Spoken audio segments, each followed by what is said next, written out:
Okay, a very good evening to all brothers and sisters in the Dhamma.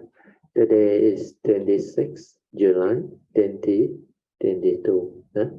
It's a Tuesday class, so you'll be having the physical class in my house, SS2. Let us compose our mind, develop the faith, Sada, Virya, then mindfully we shall commence the Puja chanting. Namo 本师释迦牟尼佛 Namo 本师释迦牟尼佛 Namo 本师释迦牟尼佛 Namo 观世音菩萨 Namo 观世音菩萨 Namo 观世音菩萨 Namo 阿弥陀佛 Namo 阿弥陀佛 Namo 阿弥陀佛 Namo 弥勒佛 Namo 弥勒佛 Namo 弥勒佛 Namo 普贤菩萨 Namo 普贤菩萨 Namo 普贤菩萨 Namo 地藏王菩萨 Namo 地藏王菩萨 Namo 地藏王菩萨 Namo 佛菩萨 Namo 佛菩萨 Namo 佛菩萨 Arahang Sama Sambuddho Bhagava Buddhang Bhagavantang Abhivademi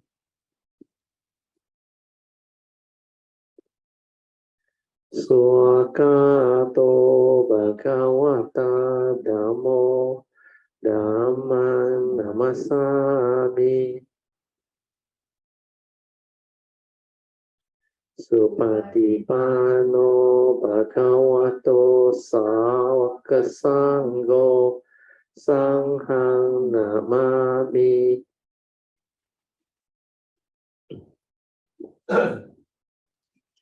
Namo Tassa Bhagavato Arahato Sama Sambuddhassa Namo Tassa Bhagavato Arahato Sama Sambuddhassa Namo Tassa Bhagavato Arahato Sama Sambuddhassa Buddhang Saranang Gacchami Dhammang Saranang Gacchami Sanghang Saranang Gacchami Tetiampi Buddhang Saranang Gacchami Tetiampi Dhammang Saranang Gacchami Tetiampi Sanghang Saranang Gacchami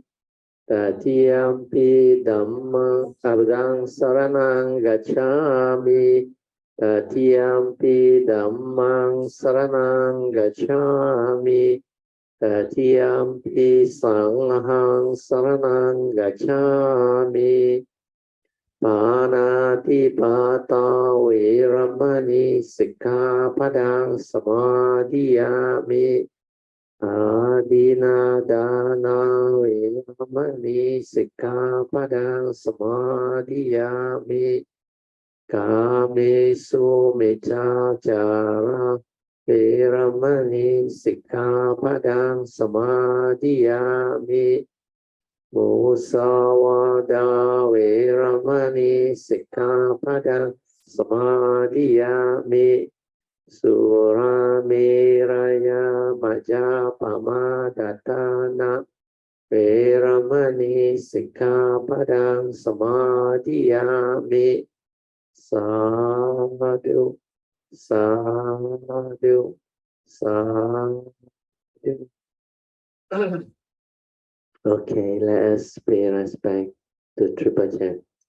Buddhang Puja.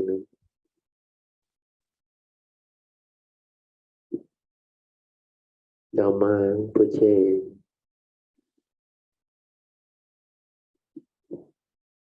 Sanghang Puja. Okay, now we will chant the Padipa Puja. Turn to page 3. the Puja offerings.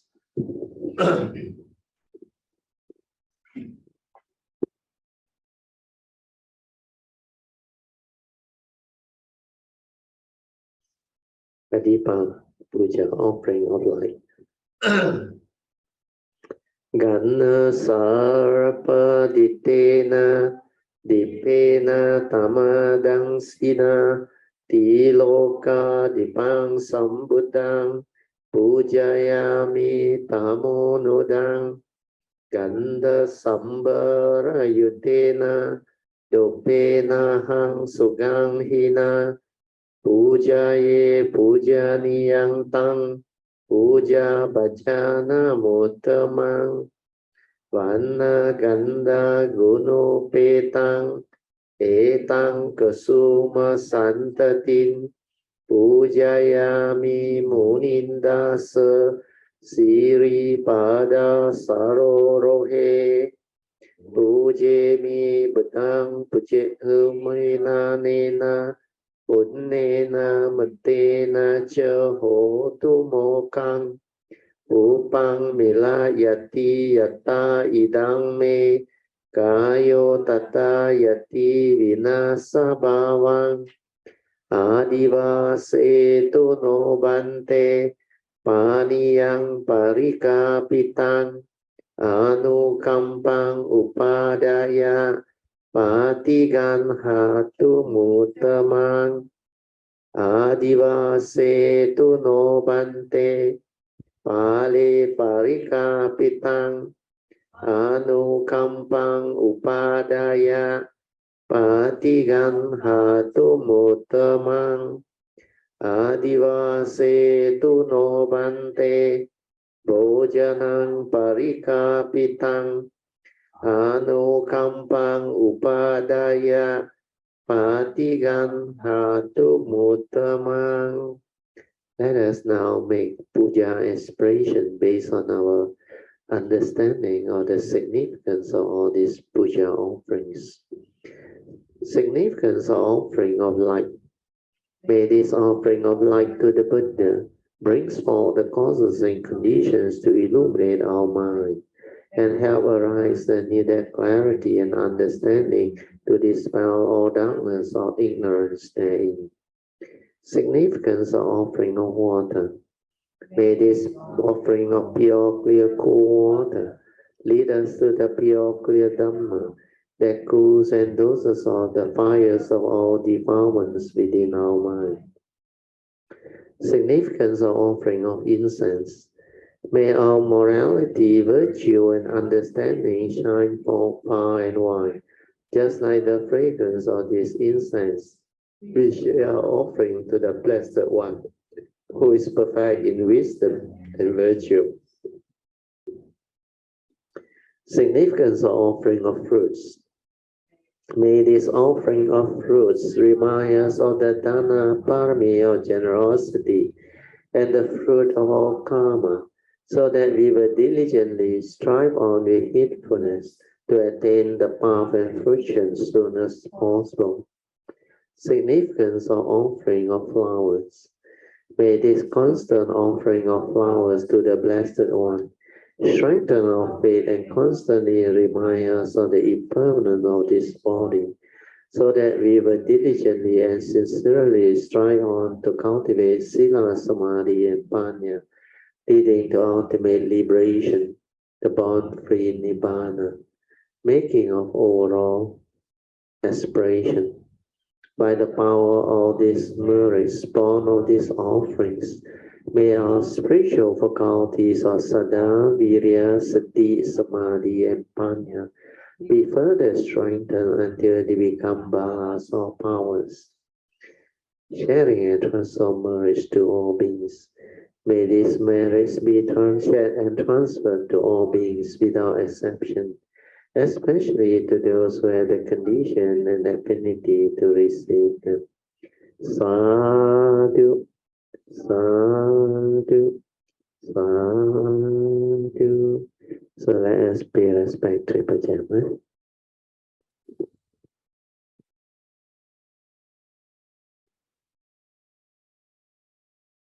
Buddhang Puja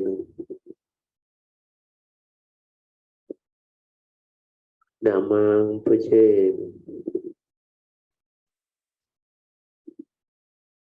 Sanghang Puja. Okay, you all can be seated.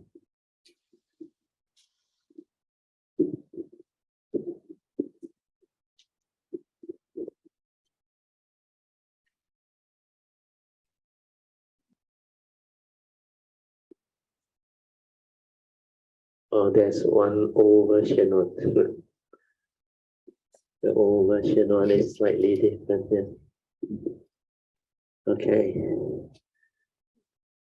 Just relax body and mind. Yeah. Then you all can be seated. Then we will commence our awareness-based meditation.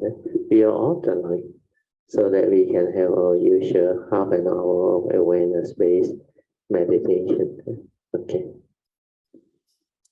Just maintain awareness, relax body and mind, completely relax. Don't try to know, don't try to do anything, just silent. The moment you are silent, you are already aware that nature will be there. Without thought, the awareness nature will surface. So learn to realize that initially, for those who have not stabilized their spiritual faculty, their sati is not stable, not continuous. So in that case, you have to let it arise naturally.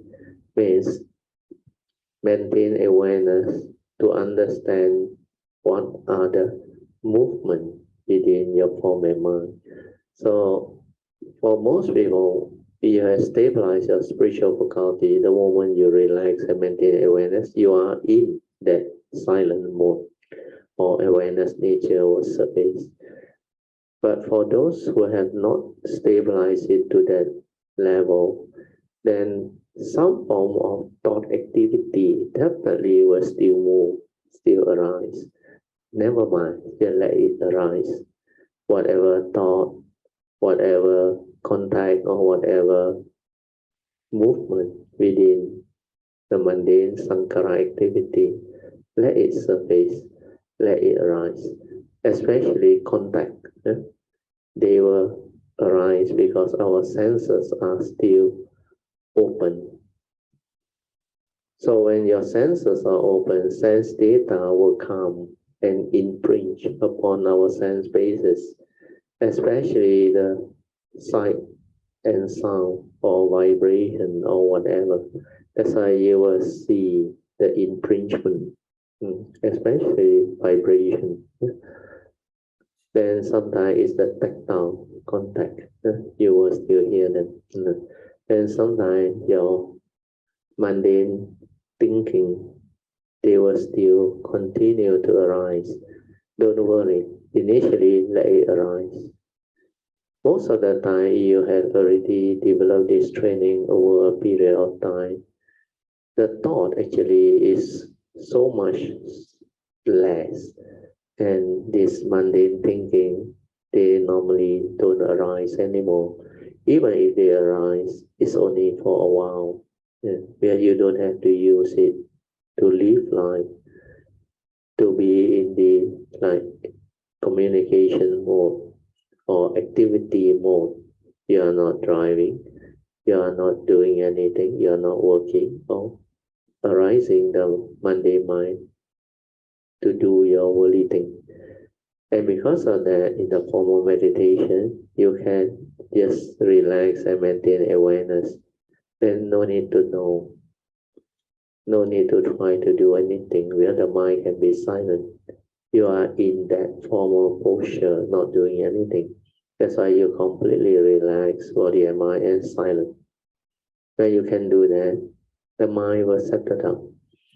Whatever random of thinking, it will slow down, slow down, slow down, until finally you can be aware of this activity slowing down until it becomes very quiet then suddenly you can perceive the difference within the arising of the thinking or the thought process or the sankhara activity, and leading to the final cessation or ending of the activity.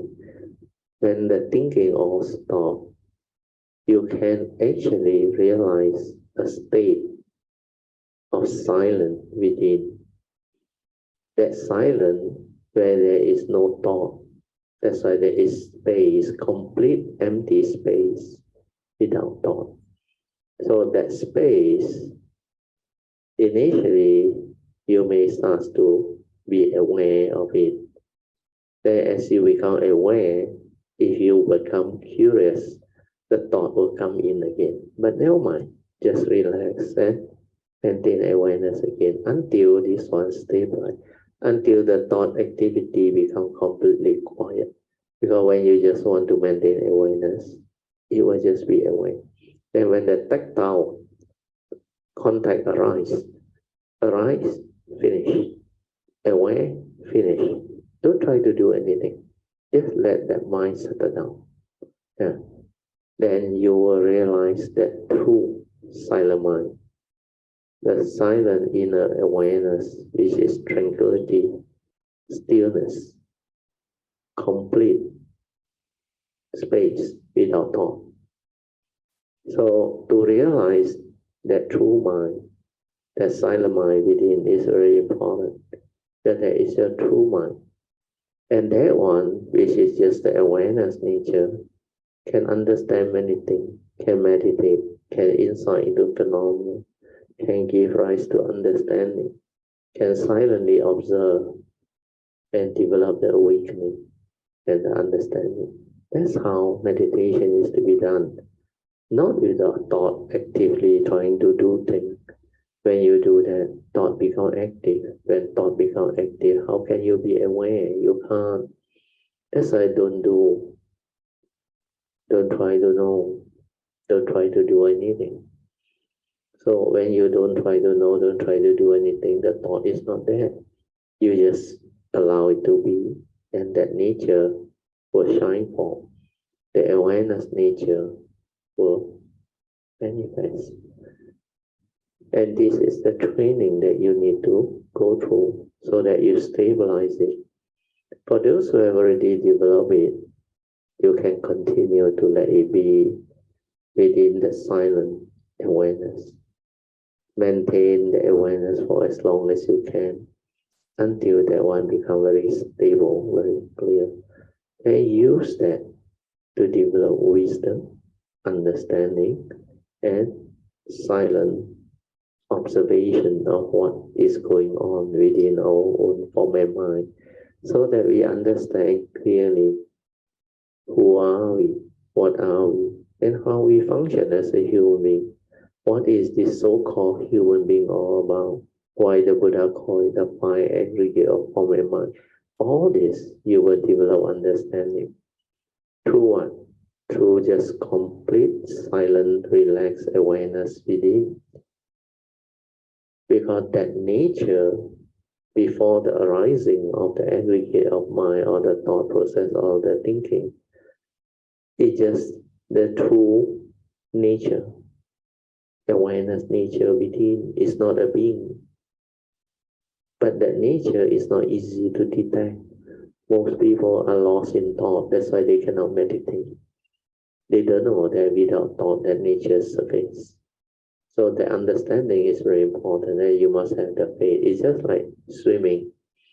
When you understand that our natural state of the physical body is buoyancy because it's less heavy, lighter than water. So if it's buoyancy, you just relax, maintain the buoyancy, then the body will float. So to float and remain in the buoyancy state, you don't need to do anything.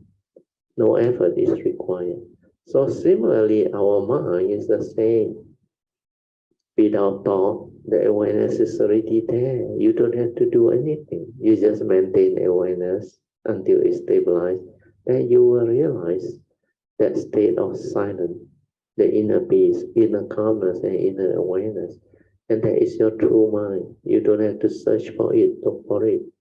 You just have to understand that the moment you are silent, without thought, that nature is there.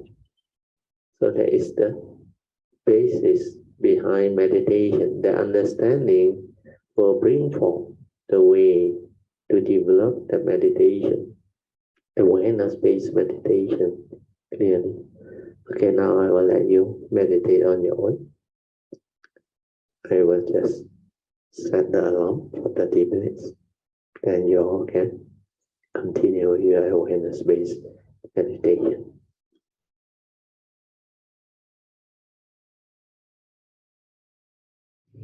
Okay, you all can slowly, mindfully come out of the meditation. Then we shall be turn to page 6 of the chanting book to chant the invocation to the Devas. Invocation to the Devas. In this universe, in their entirety, let the deities or Devas come here. Let them hear the good teachings of the King of Sages, which gives heaven and release, Nibbana. This is the time to listen to the teaching. This is the time to listen to the teaching. This is the time to listen to the teaching. Samanta Chakawalesu Atra Gachantu Devata Saddamang Muni Rajasa Sunantu Sakamokadang Dhamma Swanan Kalo Ayang Badanta Dhamma Swanan Kalo Ayang Badanta Dhamma Swanan Kalo Ayang Badanta Namo Tassa Bhagavato Arahato Samma Sambuddhassa Namo Tassa Bhagavato Arahato Samma Sambuddhassa Namo Tassa Bhagavato Arahato Samma Sambuddhassa Iti peso Bhagava Arahang Samma Sambuddho Bija Charana Sampano Sugato Lokavido Anutaro Purisa Dhamma Sarati Satta Deva Manusanang Buddho Bhagavati Swakato Bhagavata Dhammo Sanditiko Akaliko Ehipasiko Opanaiko Pajatang Veditabo Vinohiti Supatipano Bhagavato Savakasangho Pujupatipano Bhagavato Savakasangho Nyaya Patipano Bhagavato Savakasangho Samici Patipano Bhagavato Savakasangho Yadidang Chatari Purisa Yogani Atta Purisa Pugala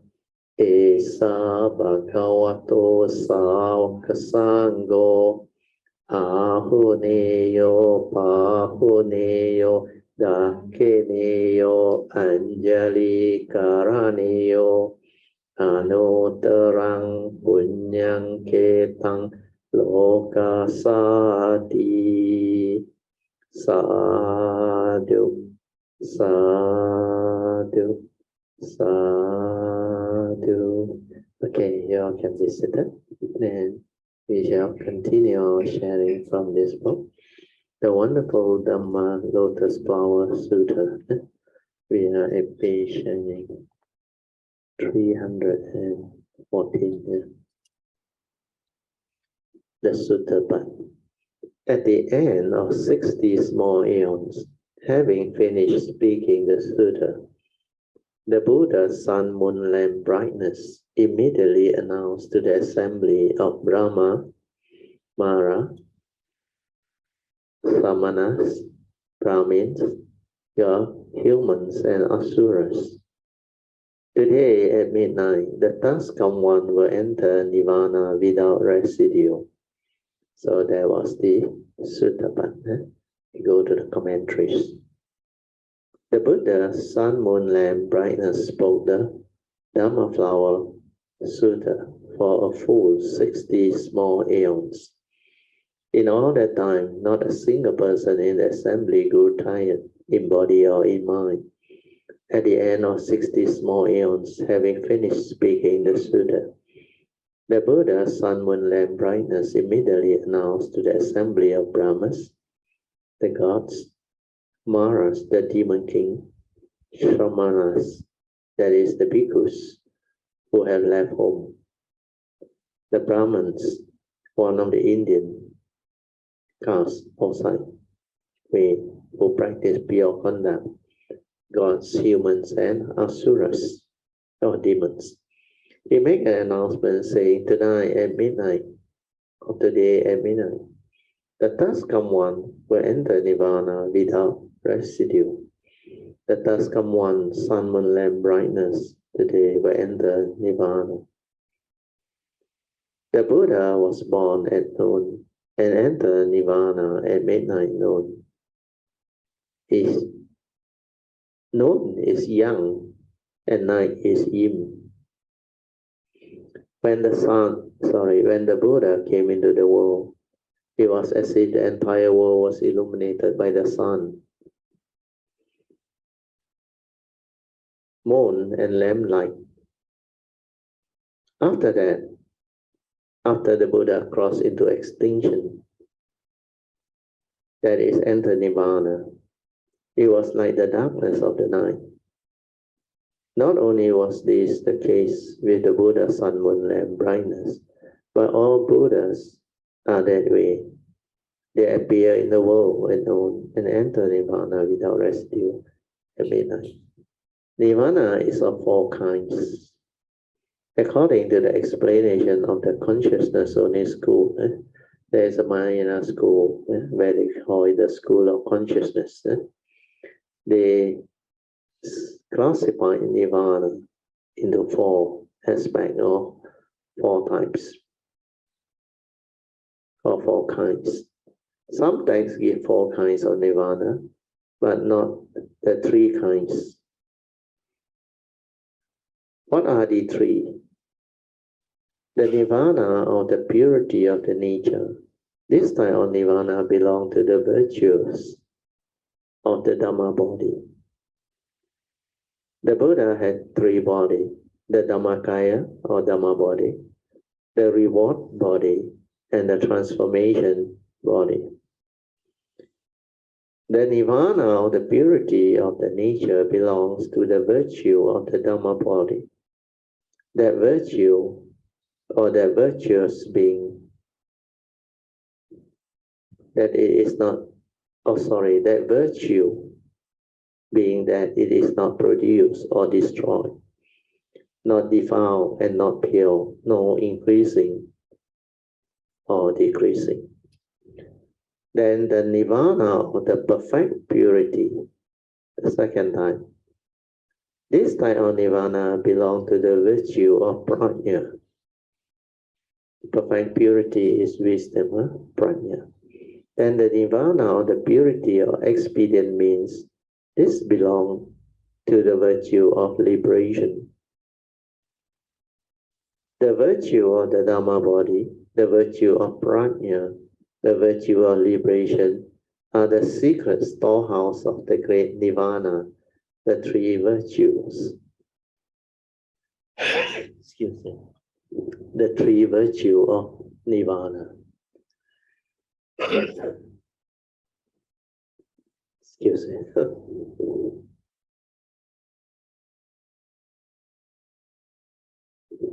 Okay. I read on it. The purity of experience means refer to form emptiness, taking up a false existence. So this is the purity of what they call expedient means. So for this, from emptiness, taking up a false means false existence. That is, what is not produced takes on production, and what is not extinguished takes on extinction. Although within the sixth path of rebirth means the sixth Dhamma line, where people take rebirth, there is no defilement, and entry into Nirvana entails permanent bliss. All action and practice are conducted from within the Nirvana or the expedient. Expedient means purity. The three kinds of Nirvana are basically the same as the four kinds of Nirvana. Here the text says Nirvana without residue. The first of the four kinds of Nirvana is the Nirvana of the purity of the self-nature. These correspond to the first of the three types of Nirvana, Nirvana of the purity of the nature. The second of the four types of Nirvana is the Nirvana with residue. What is meant by residue? They refer to those of the two vehicles. Although they have certified to the fruit, they still have bodies to form a mind. Because their bodies remain, they still have suffering as long as they have a body. You suffer. Without a body, there is no suffering. Why are you greedy, hateful, and stupid? It is because you take a thief for your son and search outside. Because you have a body, you have to take care of it. Consequently, you are greedy, hateful, and stupid. If you have a body, you suffer. If you have a body, you undergo pain. This is called Nirvana with residue. When you have emptied the body and Dhammas, there is no attachment to self or to Dhamma. And this is called Nirvana without residue, the third of the four kind here. Suffering has been ended. Cultivation of Brahman conduct has been established. What was to be done has been done, and one undergoes no further becoming. One need not return to be reborn in the three realms. The fourth is the Nirvana of no dwelling place, which corresponds to the third of the three kinds of Nirvana discussed above. That of the purity or expedient means the Nirvana with and without residue correspond to the second and the third kind. The Nirvana of perfect purity. So this is the commentaries. Then we go to the next part of the sutta. There is at that time a bodhisattva by the name of virtue, treasury, to whom the Buddha sun, moon, lamp, brightness transmitted a prediction, telling all the bhikkhu, the bodhisattva, virtue, treasury, but next become a Buddha with the name of pure body Tathagato, Samyat, Sambhohi. So the commentary, we go to the commentary. When the Buddha sun, moon, lamp, brightness announced the news that he was going to enter Nirvana without residue, there is a bodhisattva present by the name of virtue, treasury. His virtuous practice were especially completed. The Buddha sun, moon, lamp, brightness transmitted a prediction to him, which man, what is meant by transmitting a prediction? It is to announce a future event, one for which the time has yet to come or has not yet come. The event is still in the future, or what Hsuan Hua here translate as hanging in the air. It hasn't yet fallen to the ground. It is said to be an advanced prediction, which refers to giving you a prediction in this life or you're becoming a Buddha in the future life. Say, you in the future age will be a Buddha with such and such a name. So telling all the bhikkhus, the Bodhisattva virtue treasury will next become a Buddha. After I have entered into Nirvana, he shall become a Buddha. His name will be pure body, thus kamun, Tathagatorang. That is, thus kamun, one worthy of offering, Samyak Sambuddha, one of proper and universal knowledge. Originally, the Buddha has 10 titles, but here only 3 are used to represent all 10. Then the next part of the sutta. After that, Buddha had transmitted the prediction. At midnight, he entered Nirvana without residue. So the commentaries. After the Buddha had transmitted the prediction to the Bodhisattva virtue treasury, at midnight he entered Nirvana without residue. In the middle of the night, the Buddha went into Nirvana. He completed the stillness. Actually, Nirvana is to be realized. It is not like what people use the term, like somebody attained Nibbana or somebody enters into Nirvana. The truth is, Nirvana is unconditioned.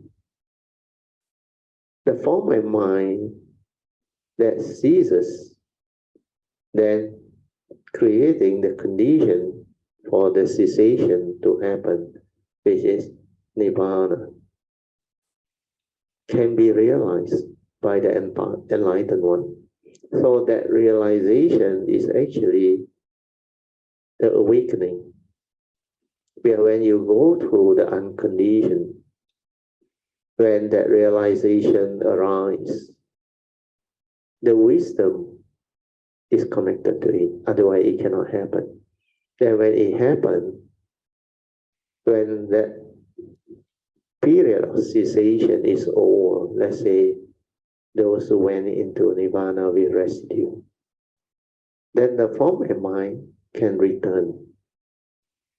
The pure awareness can come out again and develop the creative process to arise the form of mind. Then the vehicle and the tool, which is karmically conditional, become alive again and emanated. That's why you can say that being realized Nirvana cease, then reappear. Yeah. But there is no body enter Nibbana.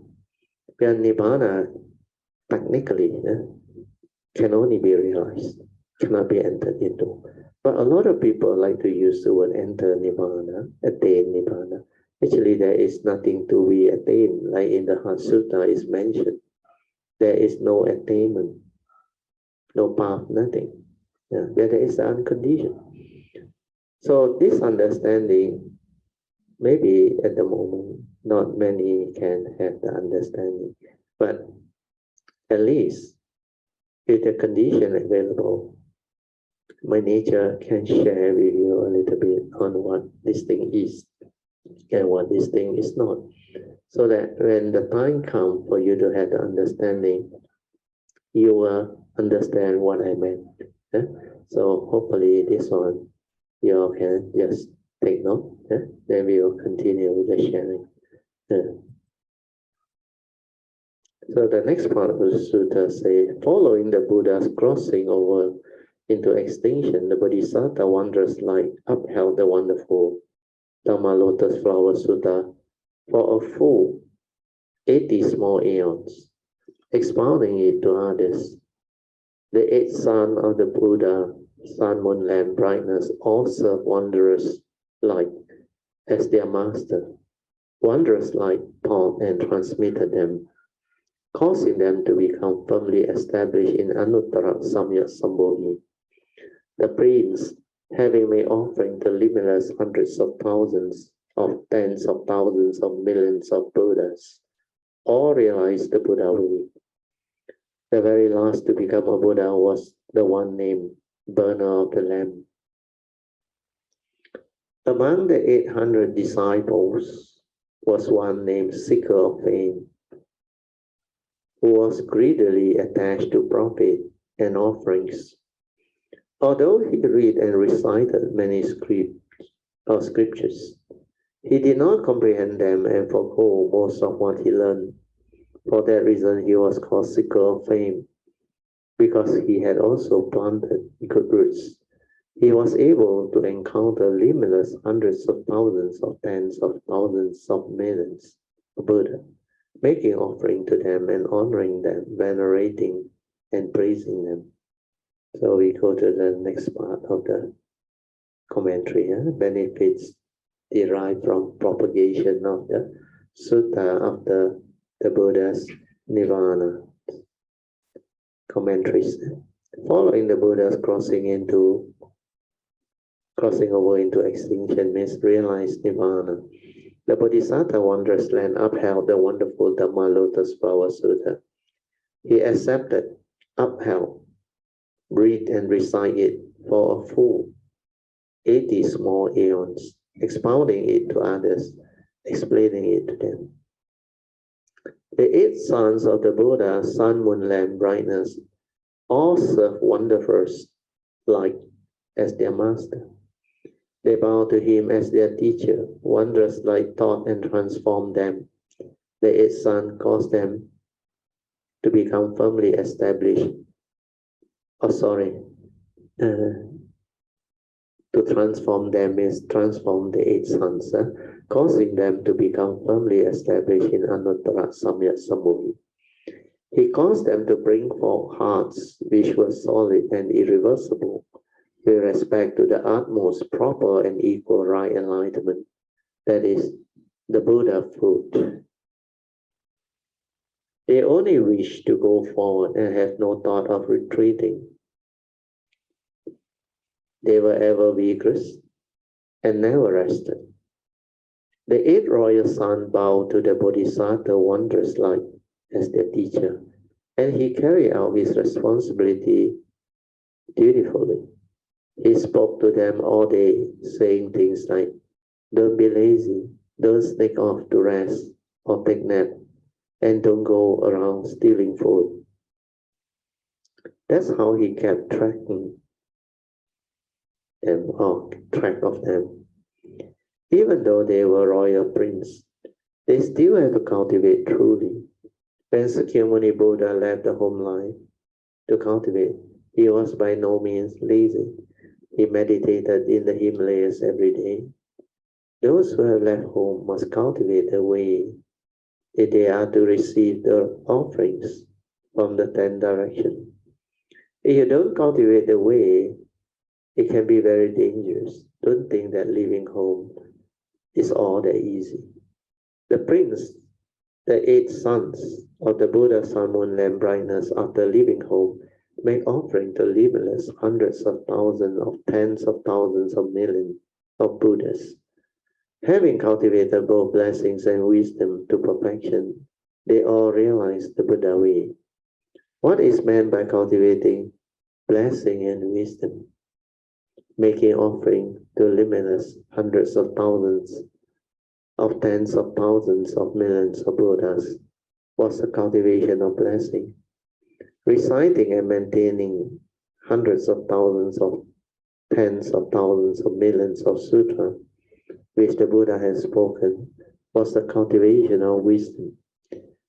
through accepting, maintaining, reading and reciting, making offering and paying honor, they perfected their blessing and wisdom, and later become Buddha.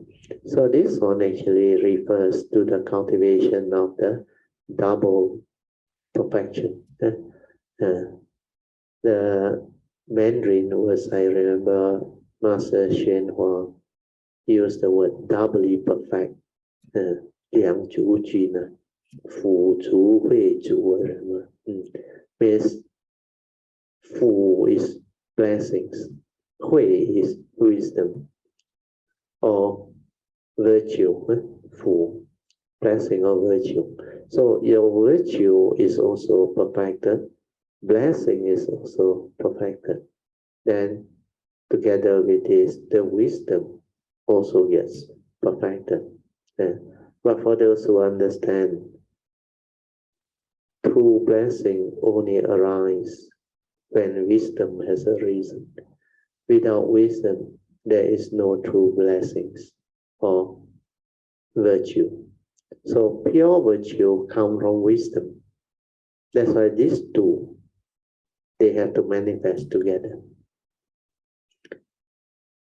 So I'll read on. The very last to become Buddha was one named Burner of Lamb. Among the 800 disciples was one named Seeker of Fame.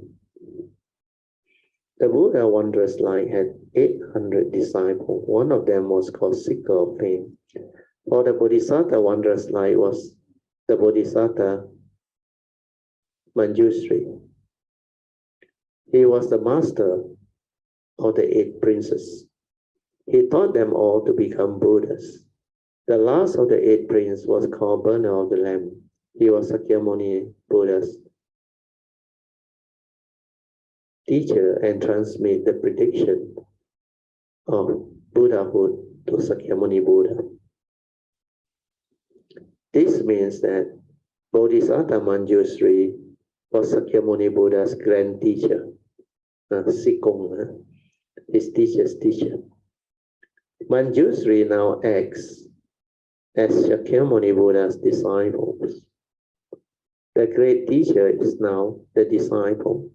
What is the principle involved here?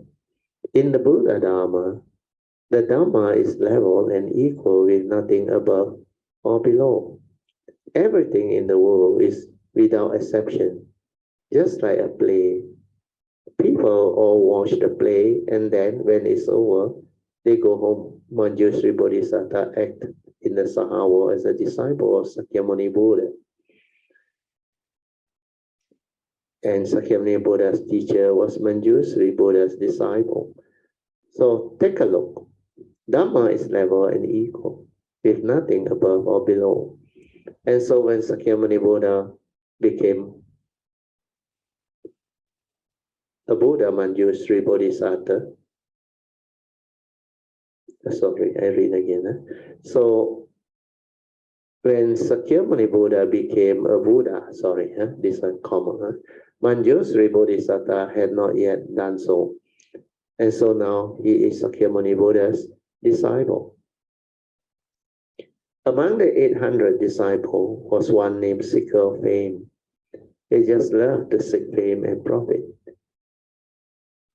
What was he like? He never cultivated.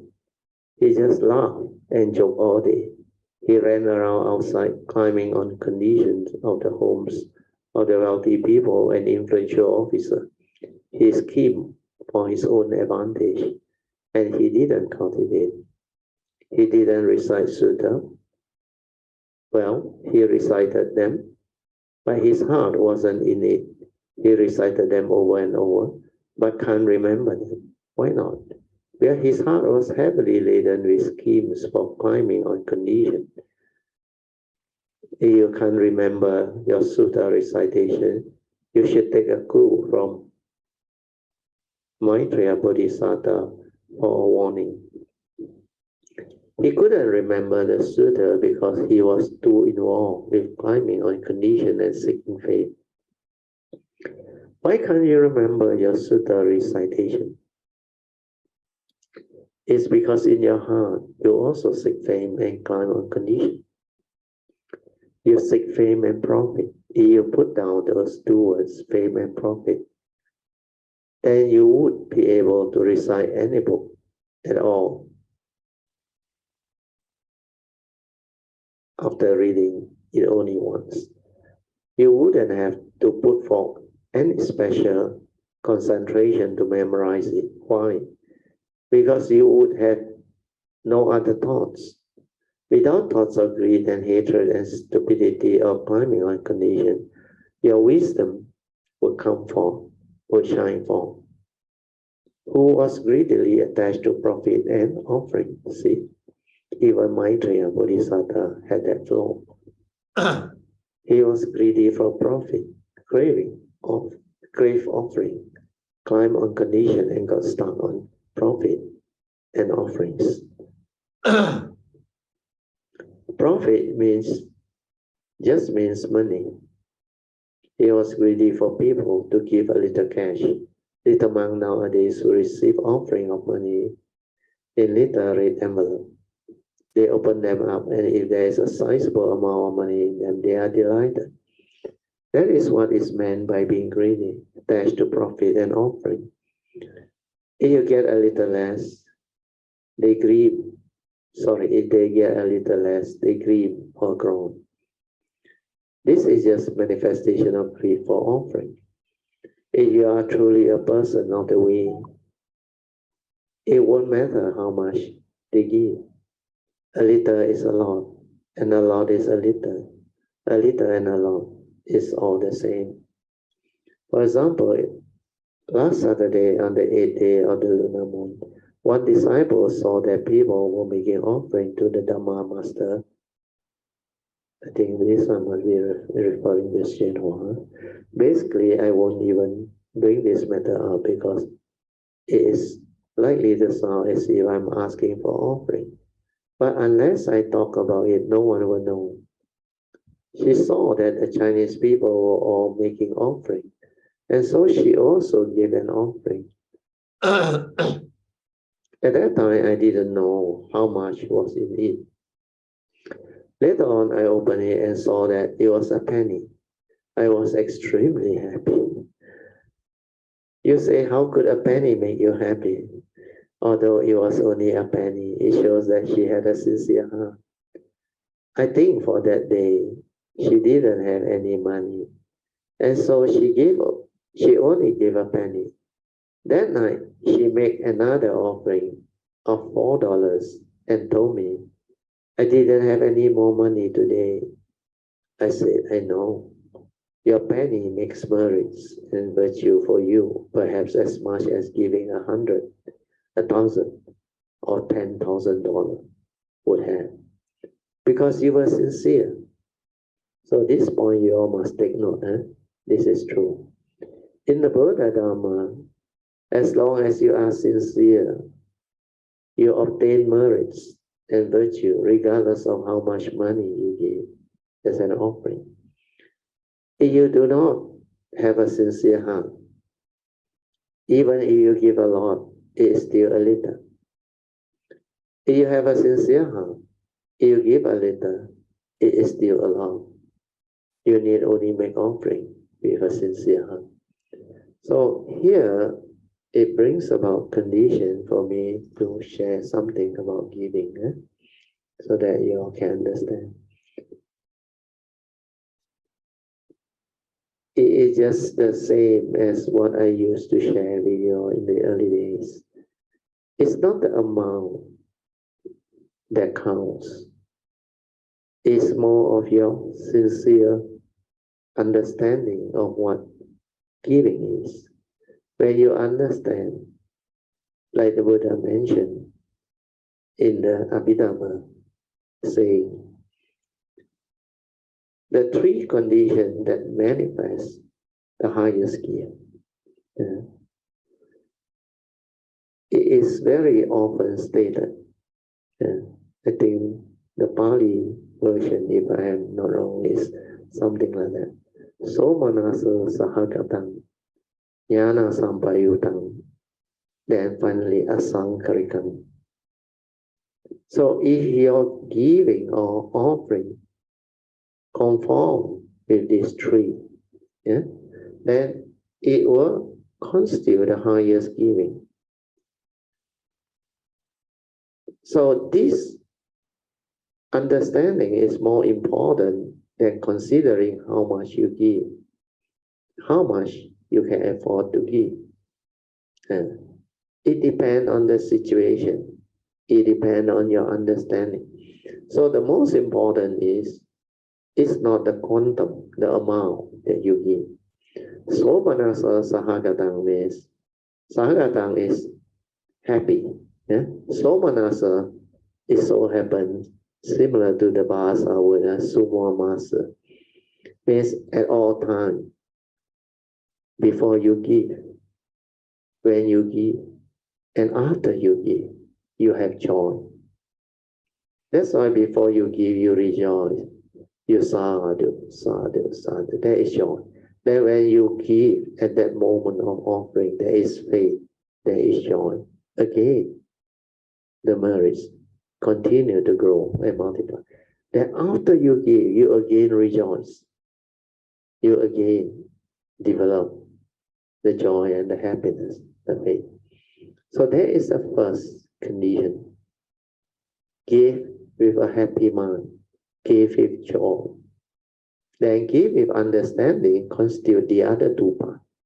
The other two parts is more difficult to understand, to develop the condition to do it. The second condition is, the second part is jnana sampayutta. You must give with wisdom, understanding. Here it means when there is condition to give, then only you manifest and give. You don't give because you think it's meritorious to give. Once you have that thought, it actually reduces the efficacy or the extent of merits that you can receive. Because that action to give, to make offering, is out of what? Greed for merit. You realize or not? It's not a pure mind. Because you have been told, you have been conditioned that this is a Dharma parami, generosity, is virtuous, is good. So it's not due to wisdom and understanding that develop the virtue to give.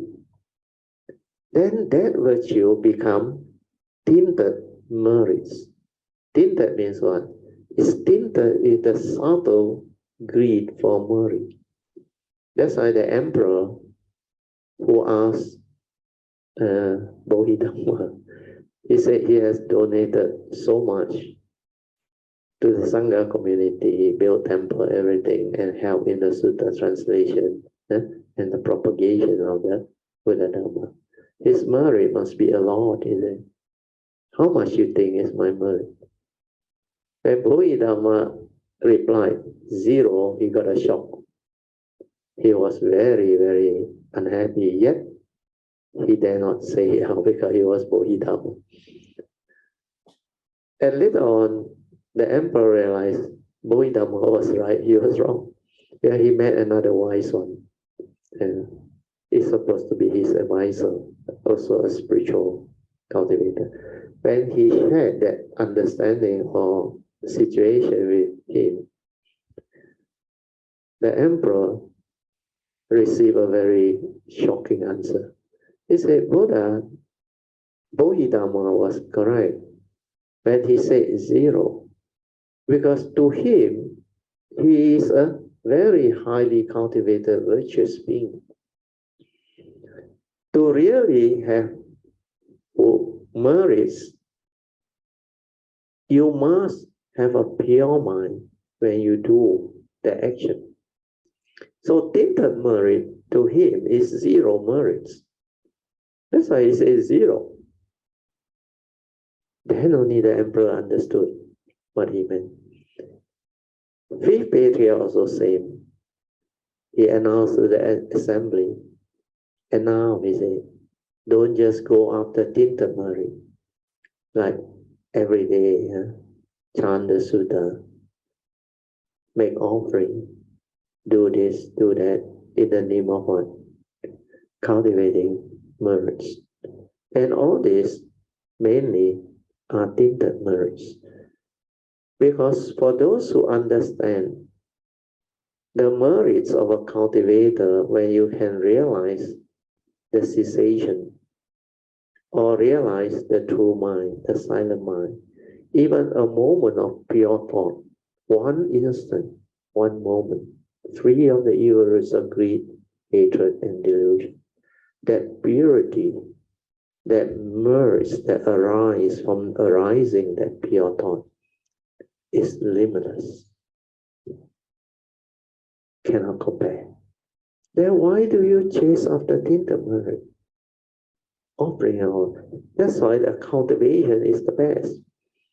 So when it comes to the wisdom part, you need to understand the second condition, jnana sampai utang, is you accord and flow with condition. You do where there is condition to do. Or you do because the situation warrants it. There is affinity, there is condition. Things has unfolded that way. That's why it manifests and it do. And that one is the highest merge. Because it's based on wisdom and understanding. It's not based on a desire or like a wish, or a craving to do good. Well, a lot of people are very conditioned. Sometimes they make offering, they will choose no. Because the teaching somehow have this type of thing. Well, in the early days when I read it, I was shocked actually. But it's written in some of these so-called Buddhist leaflet, I think. They tend to compare. Of course, there is some truth in what they say. But because they say it without explanation, then it becomes a problem. You heard of this, I think. They say, if you were to give something, offering generosity, to a lay person who doesn't keep the 5 precepts, you give to 100, your merit is still cannot compare to the one that keep the 5 precepts. You heard of this, right? Then if you give to 105 preceptor, your merit cannot compare to the giving to 8 preceptor or 10 preceptor. Then they keep on going up. Means the more precept you hold, the more virtuous the being is. Then the giving multiply manifold. Then you know what happened now. Then people say, if there is a case, what for I give to a lay person? What for I go and help all those people? They are not meritorious. I may as well give to the virtuous one who keep a lot of precepts. This is based on knowledge, based on what they believe, what the thought tells them. This is not wisdom. It's sad to say. Because you must understand, the one that say he keeps the 5 precepts, there are many types inside the other cell. The serious one, the not serious one, and the one that say they keep on. So, if you really understand all this, then you don't go and cling on to all this. Why must you choose? If they are virtuous, if there is condition to do, even the lay people who doesn't know about precept, but by nature they are kind, they are virtuous in their own way, without a religious label, without people telling them that you must keep this, keep that, and all those things. The precepts are given out of love and compassion for living beings so that they don't make mistakes. But some people, because of their karmic path, they are naturally virtuous when they are born into this world. Some people are born kind, virtuous. wise because they inherit from the past. So it doesn't mean that what people say is the truth, because all these are relative. Even you say you keep 5 precepts, 8 precepts, 10 precepts, or even the full monks or nuns precept. So what? Are you a genuine cultivator? That is more important. If you are a genuine cultivator, following the advice of the Buddha, the worthy one means worthy of offering, respect, and honesty, means you sincerely, with the faith you cultivate, and you develop the virtue and the wisdom. Then you become an Arya, means enlightenment and beyond. Then you are worthy of the 40, worthy of respect, offering, gift, and whatever that is allowable. So these worthy ones, they are very special, because these are enlightened beings. So when it comes to offering and giving, that jnana sampayutang is very important. The most important understanding of this wisdom behind giving is not to have any thought of merits. You give because there is condition to give. You give because there is this understanding that all this giving can give rise to limitless wholesomeness, because it benefits the world, it benefits the beings. And giving is a virtue that is to be cultivated so that it helps to root out greediness, craving, attachment, clinging, desire. So all this can be reversed through cultivating this virtue of generosity, kindness, offering, giving with a kind heart.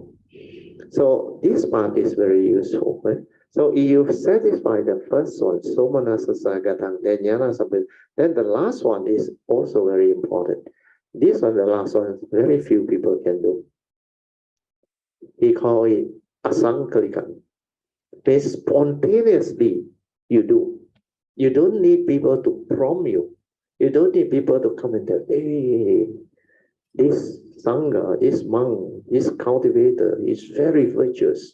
You should come, listen to his Dhamma, make offering all of it. Of course, these are good advice.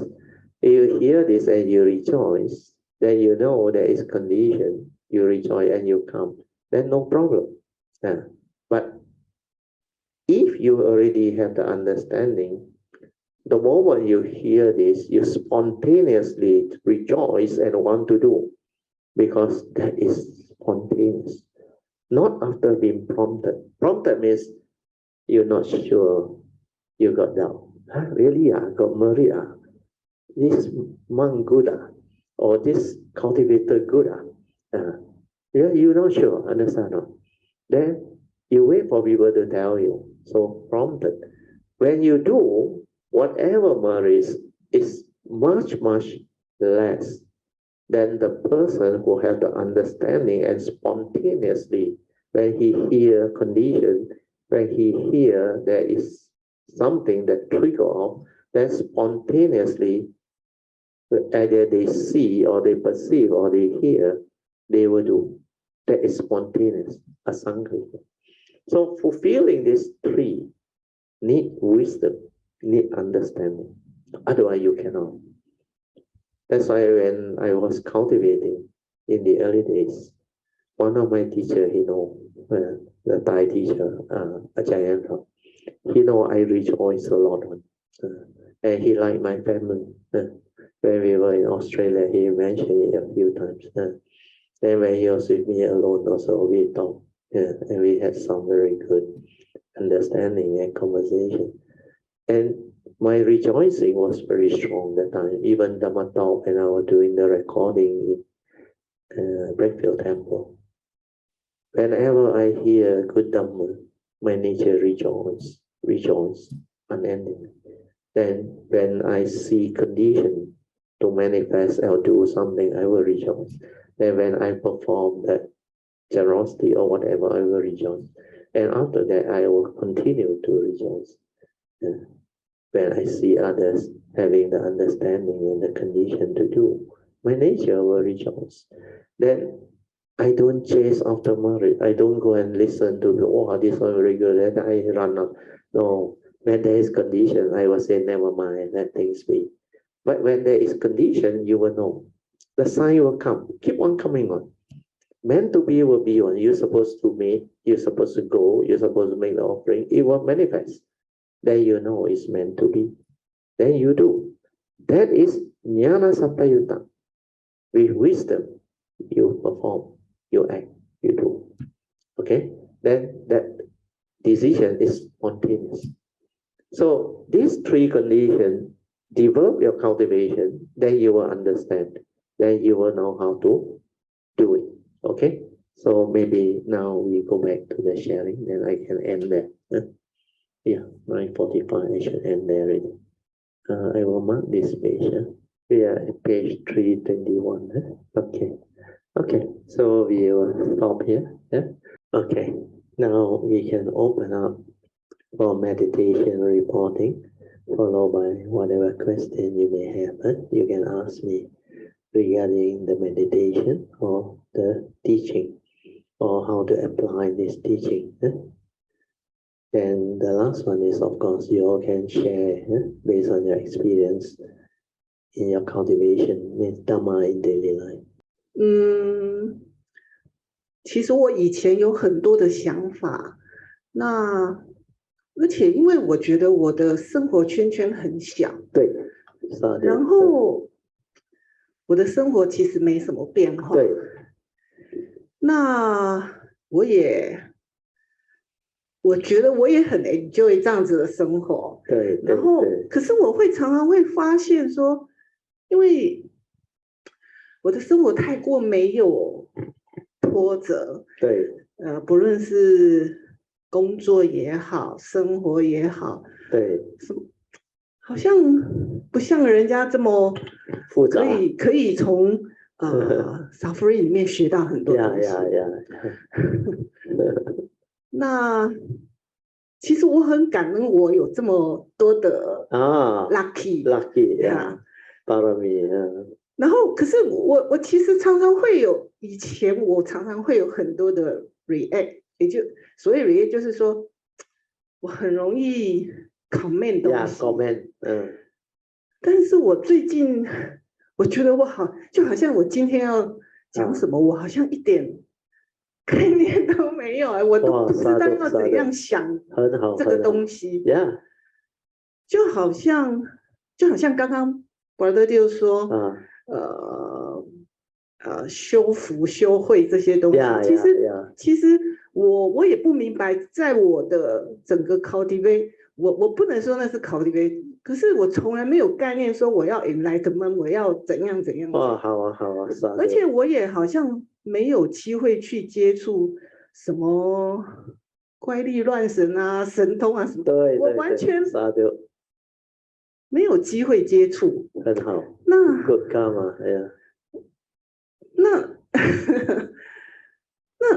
我记得我以前曾经问过 Brother Dew， 像我这样子所谓平顺的人生，对，我到底怎么讲？我当然我很感恩这样子的平顺过程，可是就变成就好像一直待在那边。哦，不会，因为你有你的因缘法嘛，你的 condition。那我根本没有怎么样啊。我知道。Maybe 你还有什么东西要问吗？但是我刚刚在 meditation 的时候我突然我其实也没有想，但是我以前一开始 meditation 的时候，我会很想哭。对。可是有时候我会之后我会想，我为什么会有这种好像很 negative， 可是没有啊，我也没有什么委屈，我也没有什么 suffering 啊，但是我会在我很 peaceful 或很 relax 的时候，我会很想哭哦。那种哭不一样了，不是伤心的哭。对，不是伤心，可是对，可是我在哭什么？我其实从来不知道为什么。慢一点就会知道，那个菩萨道现出来的时候，你就会知道，你就会了解，所以不过最近没有了是吗？最近不会了啦，因为你慢慢 progress 了，你develop the understanding 了，你自己不觉得 ，but it's happening inside you. You have become so different over the years. Maybe 我用这个机会来 help to explain a bit so that people can benefit. Then at the same time, 慧荣也能够了解多一点他的这种的karmic background 的修行。You see, like I say, everyone is different. Karmically, we are different. Then cultivation-wise, the path we take, the karmic obstruction we arise, we don't know. But as you develop the cultivation with more and more sincerity, faith, and understanding, then the understanding starts to straighten our view and evolve and transform us. Karma-wise, the karmic nature transform. Then spiritual understanding, the spiritual nature transform. That's how we evolve and become very different. But for Hui Rong's case, it's very interesting. Like she said, maybe for the benefit of those who cannot understand Mandarin, especially PGS, she said that, like Hui Rong said, in the past she had a lot of questions, but now different. So what happened? Later I will explain. Then he said, in the past he liked to comment, like very kaypoh. 慧荣会那个闽南话福建话你台湾人一定会了哈。kaypoh 你知道是什么？鸡婆啊。kaypoh like to talk and comment on very kaypoh. But nowadays he said he like nothing much to say and add. Then the other thing that he said, her life is like not so drastic change or transformation. He used the word, I think, like wave, polang. It doesn't fluctuate so much. She is most of the time more peaceful and less of this problem that normal people suffer. What she meant is like earlier on, Alicia go through depression and a lot of suffering. Then they learn. But he said she don't have condition for that, so she thanked her good nature, good karma. Then he said such a life, like more steady one, more 平静 and all those things. So how can she learn? Then she also said when she meditated last time, whenever she wants to meditate, and in a meditative state of calmness, peacefulness, tranquility, and all things, she starts to cry. He wants to cry, the tears. And he doesn't know why. But nowadays it doesn't happen already. Then she also say her path, her karmic path was so good. He never get involved with psychic, like 神通, all those things. He cannot get entangled with that. And he doesn't encounter all those. So I told her, her case is very beautiful, very unique. A cultivator can evolve through all this. So this type of karmic path, it has its good, what they call karmic evolution, that is based on cultivation and understanding that transform her to have this type of condition behind. That's why she come this life. But yet she can encounter the triple gem. He can encounter the condition for Dhamma to to benefit her, to develop the understanding of. You just imagine born in Taiwan, out of nowhere, married to somebody in Malaysia, then stay in Malaysia for so long, and yet can encounter the Dhamma and come to my class and all those things. It's not by accident. It's parami, past parami. Then I remember the Taiwan trip. Oh, that was the most beautiful. That was the first time I went to Taiwan, actually. Yeah. And that trip was the most beautiful. And I saw everything. I encountered everything that I need to encounter while in Taiwan. The four great traditions and all those things. And the tour program was actually assisted, very well planned by Sister Thomasuri and Huiro. Then of course Mr. Also. So Yun Chan also, yeah, Yun Chan the sorry, actually should be Yun Chan. Yun Chan he know the tour agency, I think the very close friend of her. So we went. That trip was very, very memorable and very beautiful spiritually. It was really very meaningful, very eventful, and very, very exceptional, amazing, meant to be. So a lot of things that happened, I saw her transform. Yeah. In the early day, she is normal, very normal. I remember when they first came to my class in Champaka, that time with Anne, Hui Lin, and there's another few. They used to come Saturday class that time. Then that time they asked a lot of questions, I remember. Then she only good in Mandarin. She normally report in Mandarin, and luckily I can understand some form of basic Mandarin, because although I English educated, but somehow I got this ability to understand Mandarin. And because of that, over the years, I think more than 10 years, she actually shared a lot of her life story during the reporting of meditation and all those things.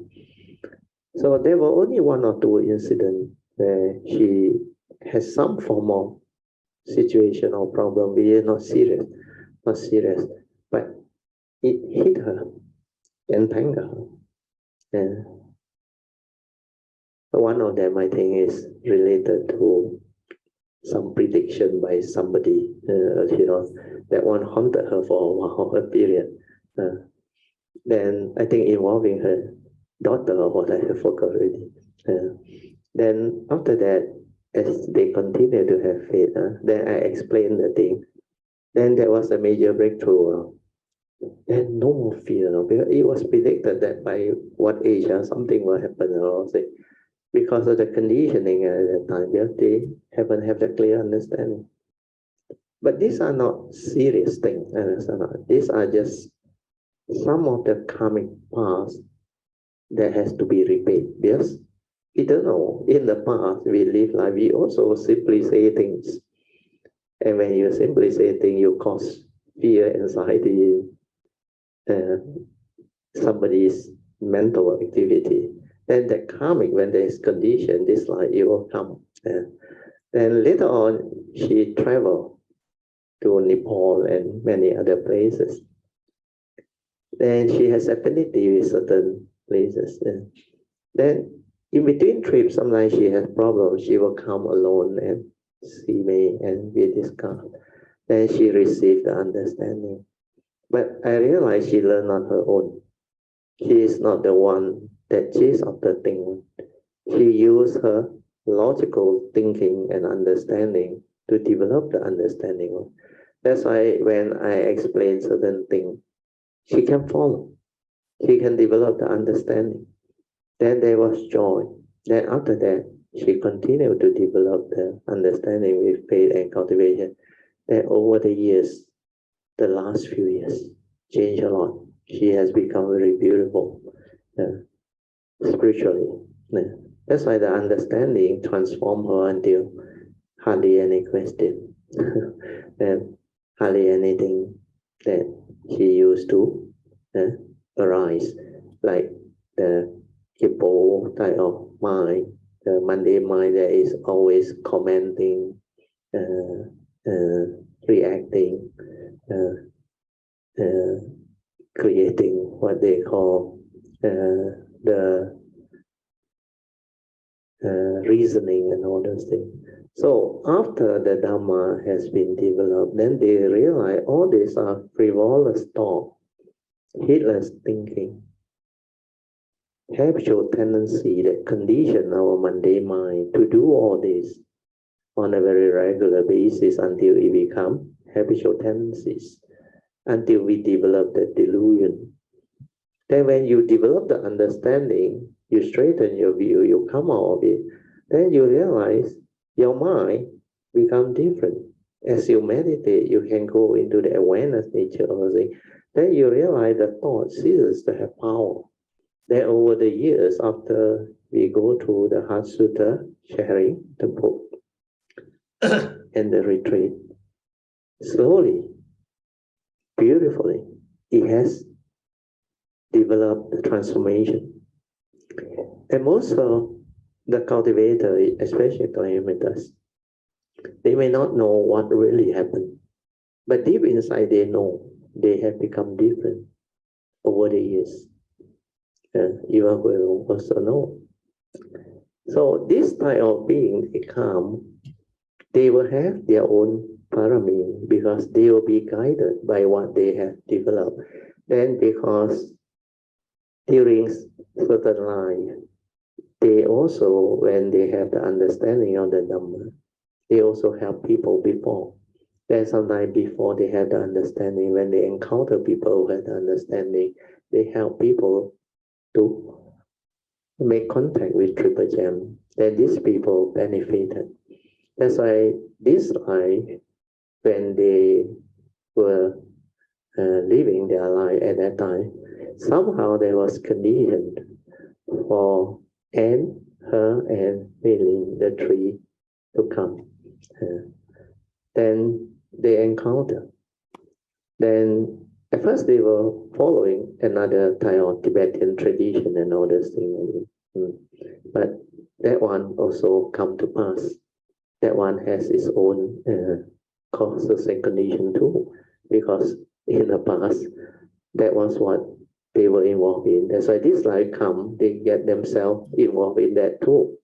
But of course, that one is not the one that normal people go through, like the psychic and all. No, it's just a normal type of training where their approach is different. Then later on, when they encounter me, the sharing, when I teach the simple, direct Dhamma, direct from Sakyamuni Buddha's essential Dhamma, the Four Noble Truths, then they start to understand the rites and ritual were not important. All of the, what they call the traditions, culture, and all those things that were put into the different traditions, they were not important. The more important one are the basic, essential teachings of Sakyamuni Buddha, the pure Buddha Dharma.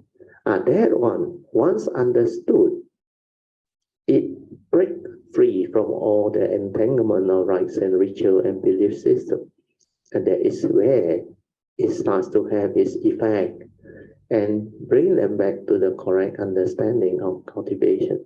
Then from there onward, her life also become better. A lot of things go away, family, business, everything become beautiful. So this type of cultivator will have this condition, which will be different from those who experience suffering, like Eric's case, Alicia's case, or they go through depression and a lot of havoc.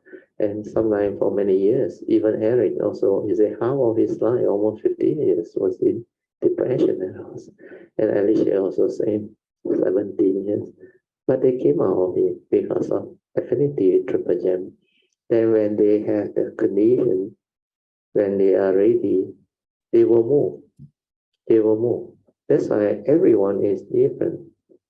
Because everybody's karmic conditioning is different. So this is what Kayamita need to understand. Don't compare. Don't go and like become envy or jealous or like unhappy over what you saw or what you see, like people progressing. Why are you not progressing? That thought is actually from the mundane mind. It's not from your true nature. So forget about the thought. Focus on three things. Sincerity, faith. When you have faith, when you are sincere, you will move. Then just do, persevere. These three will take you along. Of course, you have to go through the training which Sakyamuni Buddha has laid out in the essential Dhamma and the teaching. Phase 1 of Dhamma, Pariyati, the learning of the teaching. Then phase 2, putting it into practice, meditation, so that the Dhamma can become a living reality. Then leave it. Phase 3, Pativeda. The fruition of your hard work will manifest. Then start with heedfulness, apamana, mindfulness. From there, everything comes about. Then Dhammapada verse 1 and 2. Your life is simple. If you want to have suffering, continue to be heedless. Then follow Dhammapada verse 1. If you want to change for the better, have the good, happy, noble life, then cultivate the opposite. Dhammapada verse 2. Means develop the training of the mind to be heedful, to be aware, so that you always act, speak, and think with a heedful mind that is free of the evil roots of greed, hatred, and delusion. Then happiness will follow you like your shadow and never leaves you. So to do that, you need to be mindful, to be aware, to see clearly the evil roots of greed, hatred, and delusion, and understand what constitutes evil. Why the Buddha say greed, hatred, and delusion, they are evil, root of all evil. When you understand all this, then you can be mindful of them when they arise. Then when you see all this, you can act on it. That's why you can keep your precept. Then follow the teaching, the 5 ways to overcome unwholesome thought, the 4 right efforts. Apply them. Especially the 3rd and the 4th way, through wisdom way, or meditative way to develop the understanding and the wisdom. And then from there, the cultivation will continue to evolve and become beautiful. So don't go and complain. Don't go and like become unhappy over the lack of progress, all those things. That is one thing that cultivator must always avoid, because everybody has a Buddha nature. You have the potential to awaken. You are basically an enlightened being within.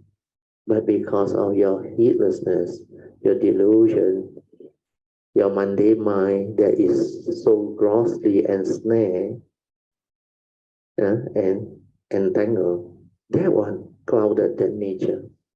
That's why that nature cannot shine forth. The awareness cannot shine forth. That's why you are like blind. You cannot see. Then the delusion sets in. So all this, when you understand, your cultivation becomes different. So hopefully, with this, it will help you develop more understanding, and the other Kayamita too can develop the faith and continue with the sincere intent to move. Then that faith will drive you to cultivate. Then you just do. Forget about the thought telling you. Tell yourself, if I am sincere, if I have the faith, I will find a way. I just have to diligently walk the path. Like the Buddhist hymn, Buddha merely showed the way. We ourselves walk the path. Buddha merely showed the way. That means perseverance. Understand that? The Buddha can only show you the way.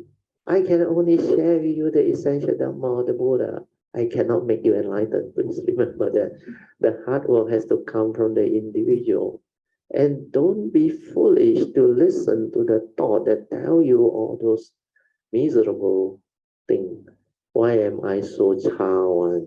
Why people progress so far? I am so child. Forget about all this, because the law of karma is very obvious, like the Buddha said. There are causes and conditions behind everything that arises. There is no why. It's just understanding the causes and conditions behind the reality. And all this past already gone. You cannot change. To change, moment to moment, you cultivate. You develop the sincerity, the faith. Then you just do, persevere. Then all this will unfold. That's why cultivation is not difficult. When you understand all this, you'll go all out to cultivate. Cultivate what? Mindfulness, leading to heedfulness. The moment you are heedful, the Buddha said, Dhammapada verse 21, 22, 23, you are destined for enlightenment. Is that difficult? That is not difficult. Mindfulness, just develop it, stabilize it. The awareness nature inside is very important. That is your true mind. That is the undying element, the deathless element. Understand? Our Buddha nature, never born. That's why it never sick, never get old, and never die. The one that comes, the form of mind is different. This is subject to karma, subject to nature's law. That's why the reality of birth, old age, sickness, and death are there. Okay? So Master Sharing is also very good in the sense that it's a different aspect of understanding the cultivation and the Dhamma. So sadhu to you, Hero, for creating the condition. Sadhu. 还有什么？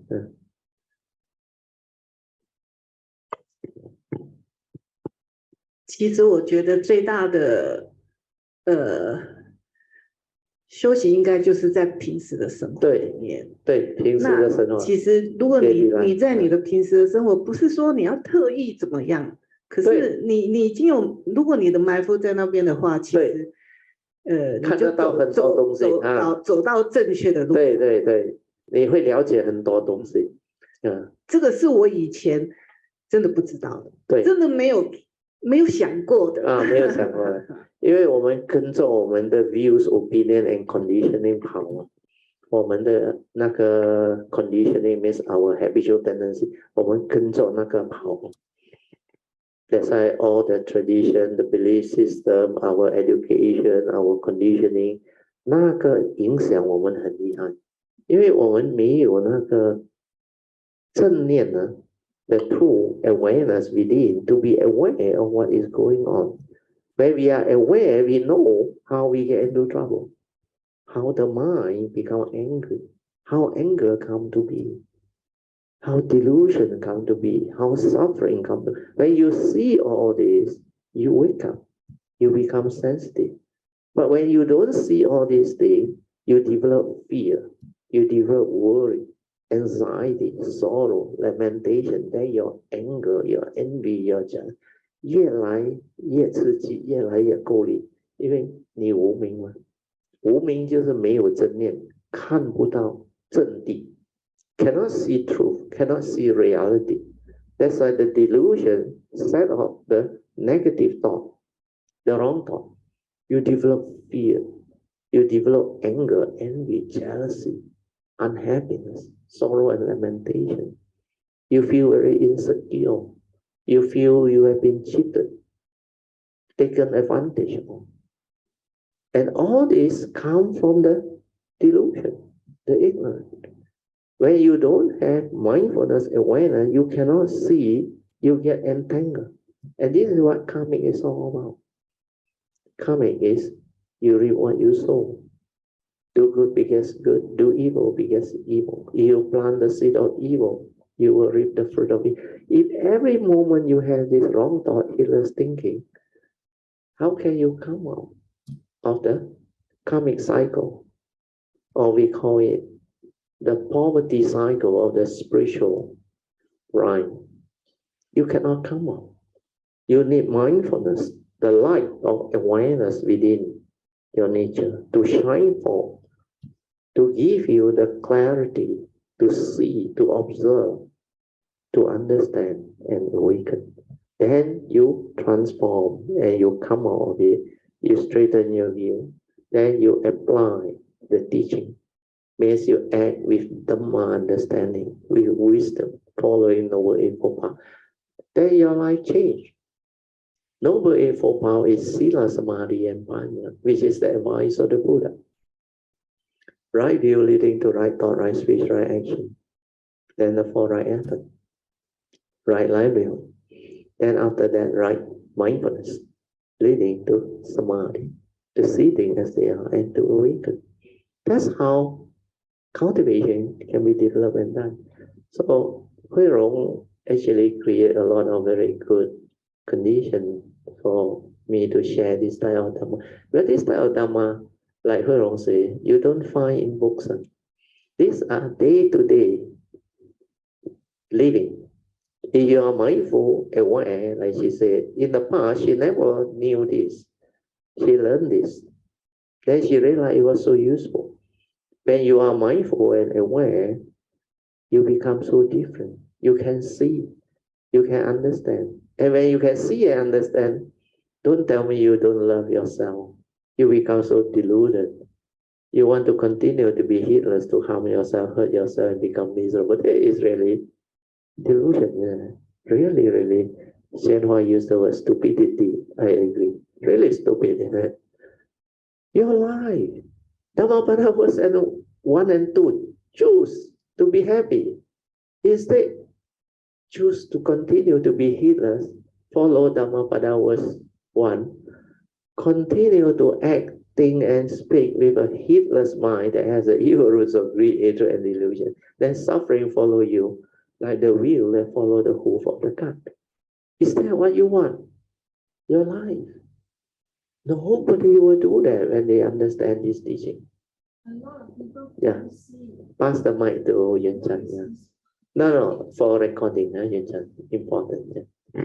A lot of people cannot see it that way. Yes. They just feel angry that they are in a bad state. Yeah. They somebody caused them to be very unhappy. Yeah. But they didn't think that they actually make themselves unhappy. I already explained just now. Because they lack mindfulness. Understand? They are so conditioned by their heedless thinking, their wrong thought. Where this is their habitual tendency to get angry first, to react, and to blame people. Just now I said that, all those things. That's why you suddenly recall, most people don't understand. That's why I say, because they don't understand this teaching. That's why they don't want to change. They don't know how to change. But if you understand this teaching, it's so clear. One way to live life is continue to be heedless, following Dhammapada was 1. You want your life to be that way or not? All the while miserable, with suffering. Your mind stay very negative. No virtue at all. No love, no compassion, no tranquility, no stillness of mind, no training of mind to be aware, to be peaceful, to be mindful, to understand things. You always act heedlessly. Following what? Views, opinion, belief system, and conditioning. Reaction. You constantly stir your mind and react based on your emotion, your lack of understanding. You continue to blame people, like you say. Develop the hatred, the remorse, and never see how you yourself created all this entanglement that leads to your own misery and suffering. Because this teaching, which is so simple and so clear, is not taught the way it's supposed to be taught. Understand? Everybody talk about karma. But how many people really understand what karma is? It involves the training of the mind to be aware, to be mindful, not to break the karma. Understand? No? You have to understand what constitutes evil, then you can be mindful of your greed, your hatred, your anger, your insecurity, your egoic craving, desire. You must see all this. Then the moment you are aware, you say these are evil, root of all evil, make you evil, cause your karmic downfall. That's how you decide to abandon the wrong thought. Understand? That fear, that anger, that hatred. That's why the four right effort, when you are aware that the unwholesome thought or the wrong thought has arisen, you must act. Right effort to abandon. How? The 5 ways.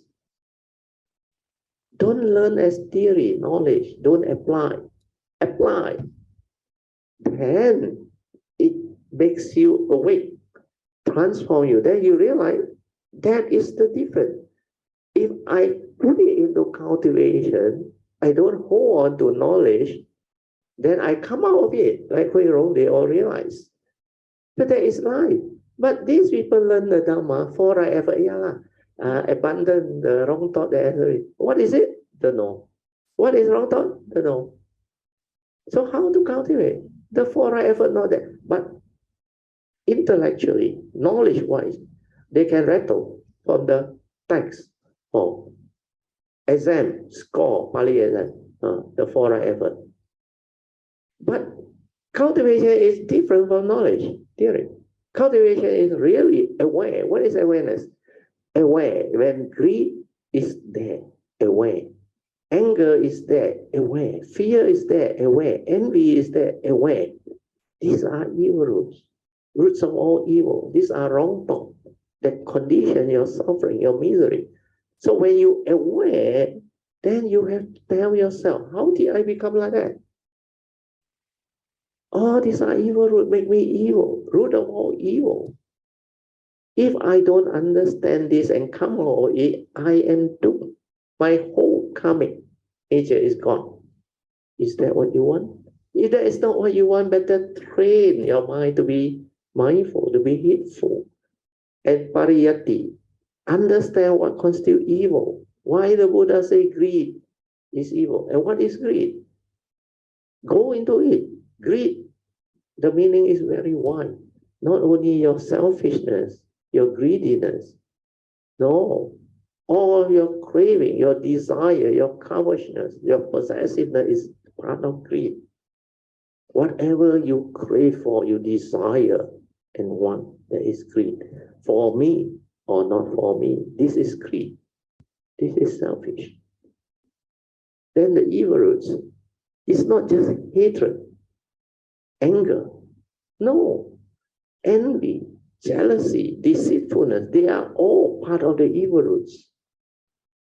The negative mind state, dislike, unpleasant feeling, negative emotion, they are all part of the evil roots of hatred. Then delusion, fear, worry, anxiety, all these are delusion. Why? When they arise, they paralyze you. Very negative energy field, especially fear, worry, anxiety. People get enter depression. Their cold fear lower their immune system. When the immune system go down, they get into trouble. The disease will appear. That's why a lot of people have cancer, hypertension, stroke, heart attack, and even they cause the cells to mutate. Why?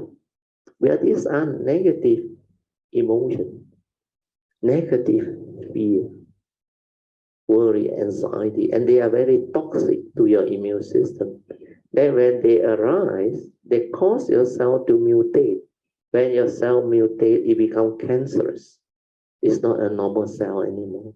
That cell don't have love, don't have compassion, don't have tranquility, stillness, don't have peace, don't have calmness. That's why without all this understanding, you cannot change. You cannot progress. When you see all this in your meditation, in your daily life, like what Hui Rong went through, then you realize to live life is very easy.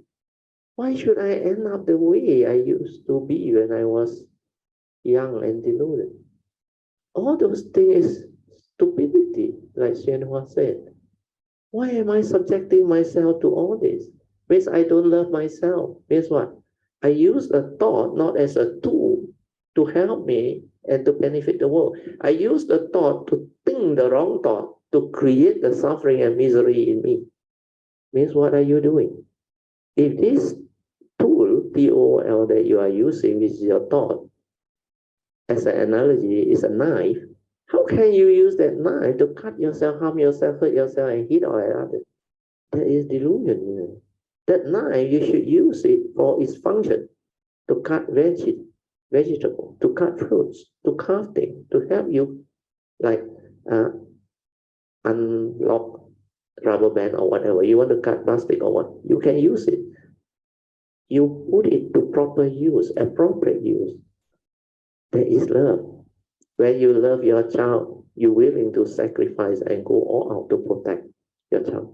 You won't allow any harm to happen to your child. So if you love yourself, you will never use your thoughts so negatively to make yourself so miserable until you enter depression, until you suffer and become so miserable. 哪里人这么傻deluded is called what? 无知无明道 don't know how to differentiate between good and bad, wholesome and unwholesome, and continue to live like that way. You continue to make yourself miserable by arising all the angry thought, the negative thought, the fearful thought, means you don't know how to use that thought. That thought is like money, neither good or evil. It depends on the user. If the user of that tool is negative, you will use it wrongly. But if the user of that tool has Dhamma, has wisdom, that thought becomes right thought. That is what Noble Eightfold Path is all about. But human beings never apply that thought in the proper way. That's why they are always entangled with the deluded thought, the wrong thought. And the four right effort, they don't know how to apply because they don't know what this thing is, what constitutes wrong thought. How the Buddha defined the three evil roots, greed, hatred, all this were not taught. If the Dhamma has been taught properly, everybody will see it and understand it. Nobody in this world will ever go back to the old way if they understand this teaching. Now you see, if because the teaching was not taught in the way it's supposed to be taught. Can follow? Slowly. After this coming silent temple stay, hopefully a lot of things can happen. The changes will happen. Well, this time, I can assure you, when we go through the Heart Sutta, it's going to be completely different. Completely different. Now, the consciousness is different. Those who can comprehend and understand, and I can go into the sharing in a different way already. Yeah. Actually, I start realizing it a few months before. That's why I've been telling a lot of Kayanita, the next retreat, very important, the next retreat. But we cannot have a formal retreat. So it turned out to be a blessing, this silent state.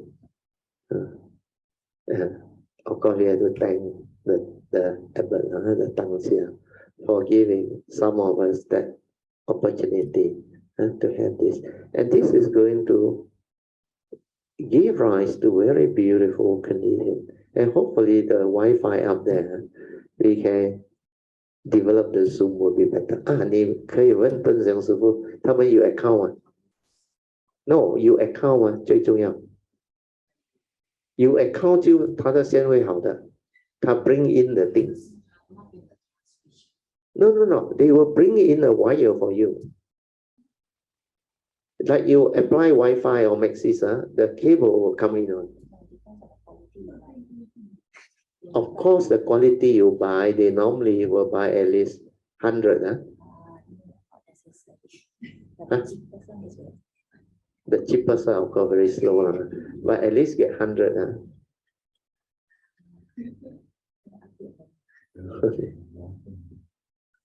Never mind, we just let things be. We just let things be. Over time, it will evolve. Because the network will become more and more stable. And now they have to come out with a 5G. So hopefully with the 5G, things become very different. And when there's 5G, all these problems resolved. Oh, sorry, 10:30 already. We have to end. Thank you so much, Jan, and also Hero, for the good sharing. Let us rejoice. Sadhu, sadhu, sadhu. Okay, so we will do the sharing of merits, closing puja. Akasata ca bhumata devanaga mahindika punyang tang anumoditva cirang rakantu loka sasana Ittavata jamehi sampadan punya sampadan sabbe deva anumodantu sabba sampati siddhya idang me nyatinang hotu sukita hontu nyatayo idang me nyatinang hotu sukita hontu nyatayo idang me nyatinang hotu Sukhita hontu nyatayo Devo asatu kalena Sasu sampati hetu cha Pito bhavatu loko cha Raja bhavatu dhamiko Imina punyang kamena Mahame bala samagamo Satang samagamo hotu Yawa nivana patiya Sadhu, sadhu, sadhu. Okay, you all can now mindfully pay respect to Lord Buddha, Pani Bodhisattva, and all the other worthy ones. Sadhu. We will end the whole session after this. Sadhu.